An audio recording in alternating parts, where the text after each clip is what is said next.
Hello, good day to you. It's Talkin really, and the news out today is, not surprising. The Fit for Work test contracts have been extended for the third time.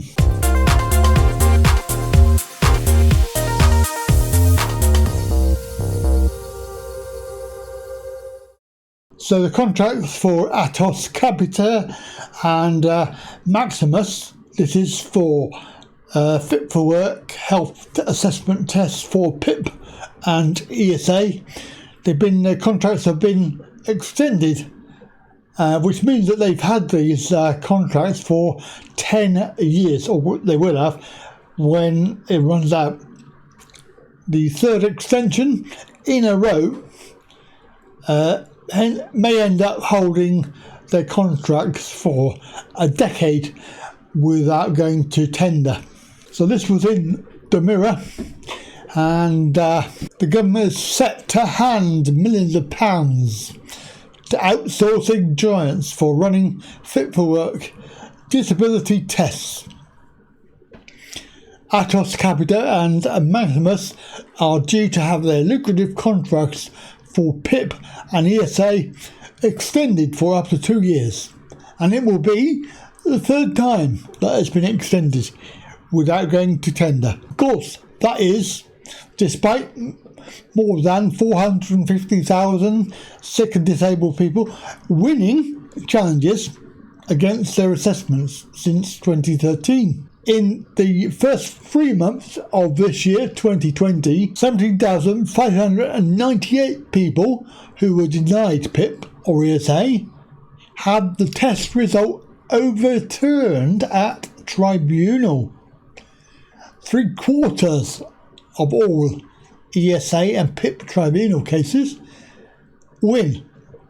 That's 75%. The contracts were originally due to last for 4 years, but the latest extensions suggest that they will last for a decade. It means that the private firms will have taken hundreds of millions of pounds between them in extra government cash without having to fight for renewal. Previous extensions were granted to July 2021 because the government wanted continuity while it reformed the system. But ministers are now planning another extension to July 2023 after those reforms were delayed due to coronavirus. The assessments obviously are for two separate benefits: PIP, Personal Independent Payment, and Employment Support Allowance, ESA. ATOS delivers the majority of PIP assessments under the name of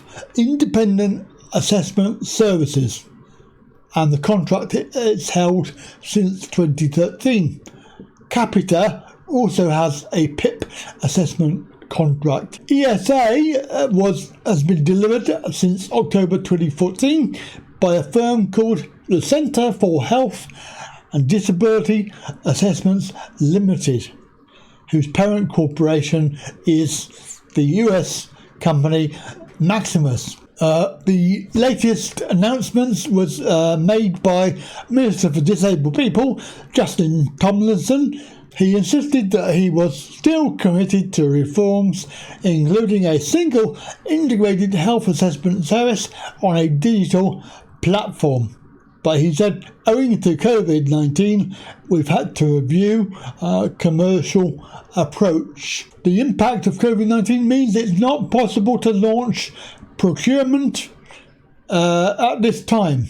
We recognise that it's vital for our claimants to have a safe and stable service. Consequently, my department intends to explore options to extend the current contracts for up to 2 years, and we will continue to review those extensions to ensure that we only extend for the time that we need to effectively respond to the consequences of the pandemic. While private firms run the assessments, the DWP make the decision on whether to accept someone for PIP or ESA. As we all know, face-to-face PIP and ESA assessments were suspended in March and that suspension remains in place, but some activity is set to gradually resume from this month. Assessments are being carried out using paperwork or over the phone. So there you go, that's it. The Fit for Work tests extended and millions of pounds being given to private firms. Job for the boys. Have a good day and bye for now.